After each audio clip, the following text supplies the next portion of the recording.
మానవ జన్మ అతి ఉన్నతమైనదని చెప్పి ఉత్కృష్టమైనదని చెప్పి స్వామివారు ఎప్పుడూ వారి ప్రవచనాల్లో చెప్తూ ఉంటారు. అన్ని జన్మల కన్నా ఉత్కృష్టమైనటువంటి మానవ జన్మ ఎత్తినటువంటి మనం ఏం చేస్తున్నాం, మన గమ్యం ఎటువైపు వెళుతున్నది, మన గమనం ఏమిటి అనేటువంటిది దిశానిర్దేశం చేసుకోవడంలో దిక్సూచిగా నిలబడుతున్నటువంటి భగవాన్ రామదూత వారి యొక్క ప్రవచనాలలో ఉన్నటువంటి అర్థ తాత్పర్యాలను మనం ఎంతవరకు అర్థం చేసుకోగలుగుతున్నాం, జీవనాన్ని సాకారం చేసుకోగలుగుతున్నాం అనేటువంటిది ఇవాళ మన కర్తవ్యంగా నిలుస్తున్నది. ఒక్కసారి ఆలోచన చేసుకోండి. అక్కడ చూస్తే స్వామివారి ఆశ్రమంలో ఉన్నటువంటి స్వర్ణ లక్ష్మి అమ్మవారు ఉన్నారు, అక్కడ సుబ్రహ్మణ్య స్వామి వారు ఉన్నారు, అక్కడ వేణుదత్త స్వామివారు ఉన్నారు. ఊరికే ఈ ఫ్లెక్స్ మీద స్వామివారు పెట్టలేదు. సువర్ణ లక్ష్మి అమ్మవారి యొక్క దాంపత్య వ్రతాన్ని వారు కొత్తగా సృష్టించి కలహాలు లేనటువంటి కుటుంబాలు ఉండాలని, లక్ష్మీ అమ్మవారు సుసంభవనమైనటువంటి కుటుంబాలు ఉండాలని చెప్పి, ఈ సమాజం శాంతియుతంగా ఉండాలని, సన్మార్గంలో ఉండాలని, ఆధ్యాత్మిక చింతనలో ఉండాలని నిరంతరం పరితపించి సంవత్సరాల తరబడి తపస్సు చేసి ఆ వ్రతాన్ని మనకు వారు అందించారు. మనం చాలా వ్రతాలు చేస్తూ ఉంటాం. వినాయక వ్రతం చేస్తాం, వరలక్ష్మి వ్రతం చేస్తాం, సత్యనారాయణ వ్రతం చేస్తాం. సూత మహాముని గారు చెప్పారు నైమిషాకారణ్యంలో జరిగిందని చెప్పి. ఇప్పుడు ఆ అరణ్యం లేదు, అక్కడ జనారణ్యం అయిపోయింది, సూత మహాముని లేరు. కానీ సాక్షాత్తు ఆధునిక యుగంలో భగవాన్ శ్రీ శ్రీ శ్రీ రామదూత భగవాన్ గారు మన కళ్ళ ముందు సాక్షాత్కరింపి అనేకమైనటువంటి ప్రవచనాలు చేస్తూ ఉంటారు. పరహంస కాదు వారు, హంస కాదు వారు, అవధూత. సాక్షాత్తు రాముని యొక్క దూత అవధూత.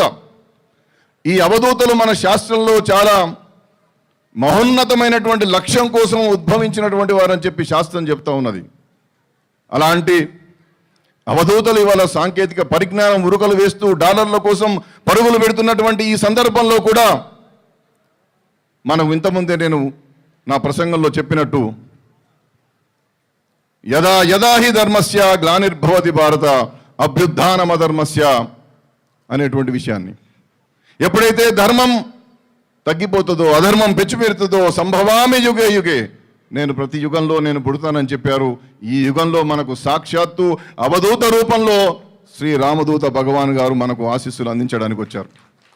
గట్టిగా చెప్పట్లు ఎవరు కొట్టడం లేదు, ఆమోదిస్తే కొట్టడం, లేకపోతే పర్వాలేదు. అవధూతలకు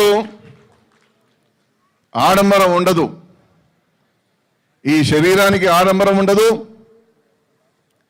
వారికంటూ ఏమీ ఆస్తులుండవు. కేవలం వారు చెప్పేటటువంటి వాక్కు మాత్రమే సత్యమైనది.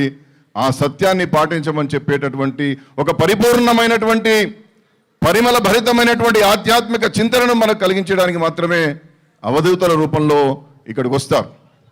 చాలామంది అవధూతలను మనం చూస్తుంటాం.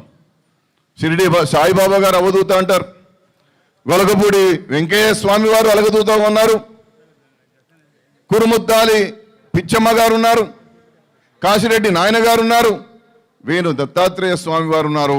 ఇవాళ మనకు ఆధునిక యుగంలో ఈ యొక్క మనందరినీ ఉద్ధరించడానికి భగవాన్ శ్రీ రామదూత స్వామి వారు వచ్చారు. వారు ఒకటే చెప్తా ఉన్నారు, ఇవాళ మనకు సమయం లేదు, మనం బతకడానికే మనకు కష్టంగా ఉంది.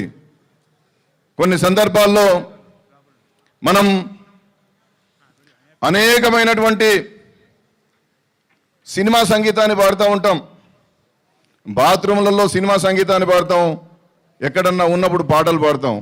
స్వామివారు ఏం చెప్తా ఉన్నారంటే, మీరు యజ్ఞ యాగాది క్రతువులు చేయకపోయినా పర్వాలేదు, భగవత్నామ సంకీర్తనను భగవత్నామ స్మరణం చేయండి అని చెప్తా ఉన్నారు. చప్పట్లు కొట్టండి. భగవత్నామ స్మరణ. శ్రీ రామదూత స్వామియే నమః, వేణు దత్తాత్రేయ స్వామియే నమః, షిరిడి సాయి స్వామినే నమః.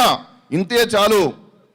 ఈ నామ సంకీర్తనం కనుక చేస్తే యజ్ఞము చేసినట్టుగా, అశ్వమేధ యాగం చేసినట్టుగా, ఆయుధ చండీ యాగం చేసినట్టుగా అనేటువంటి ప్రవచనాన్ని స్వామివారు ఎప్పటికి కూడా వారి ప్రసంగాల్లో ప్రవచనాల్లో మనకు చెప్తారు. మనకు సమయం ఉన్నప్పుడల్లా దానికి నియమ నిబంధనలు లేవు. అవధూతలు చెప్పేటటువంటి ప్రవచనాల్లో ఉన్నటువంటి గొప్పతనం ఏంటంటే నియమం లేదు, నిబంధన లేదు. ఎప్పుడు పడితే అప్పుడు శ్రీ రామదూత స్వామియే నమన అనుకోండి, షిరిడి సాయి బాబాయే నమన అనుకోండి.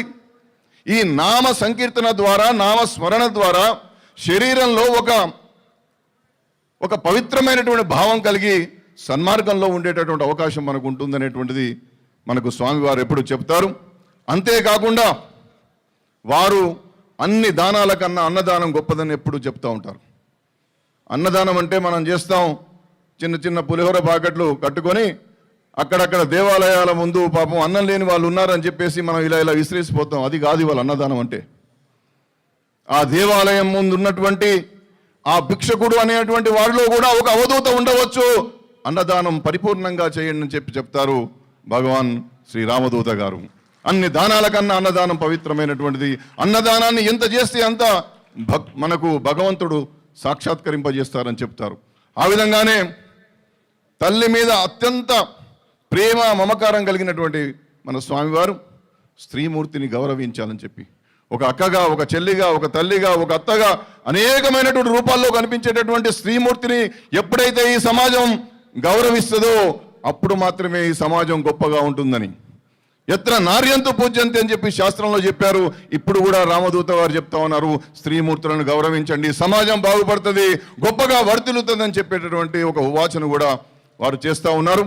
కాబట్టి ఇవాళ ఎవరు ఎన్ని మాట్లాడినా సన్మార్గంలో ఉండడం, భగవత్నామ సంకీర్తనం చేసుకోవడం, నిరంతరం నిబద్ధత నిజాయితీ కలిగినటువంటి జీవితాన్ని గడపడం, మనకన్నా తక్కువన్నటువంటి వాడిని ఆదుకునేటటువంటి విధంగా ముందుకు పోవడం, ఇవి మాత్రమే మనకు రామదూత వారు ఇచ్చేటటువంటి ప్రవచనాలు. దీన్ని ఖచ్చితంగా మనం ఆదరిద్దాం. ఈ సనాతన ధర్మాన్ని ముందుకు తీసుకుపోదాం. అవధూతలు ఇచ్చినటువంటి ఆ మహాప్రసాదం లాంటి అన్నదాన ప్రసాద వితరణ అంటారు, ఆ విధంగా ప్రసాదం లాంటి ఈ యొక్క మంచి మాటలను మనం ఇళ్లలోకి తీసుకుపోయి ఖచ్చితంగా మన జీవితం బాగుపడే విధంగా ముందుకు పోదామని చెప్పి నేను సవినయంగా మీ అందరికి కూడా మనవి చేస్తూ, ఇంత గొప్ప అవకాశం ఇచ్చి మీ ముందు నిలబడి ఈ భగవత్ నామ స్మరణం చేసేటటువంటి అవకాశం ఇచ్చినటువంటి శ్రీ భగవాన్ రామదూత స్వామి వారి పాదపద్మములకు శిరస్సు వంచి వందనాలు చేస్తూ మీ సెలవు.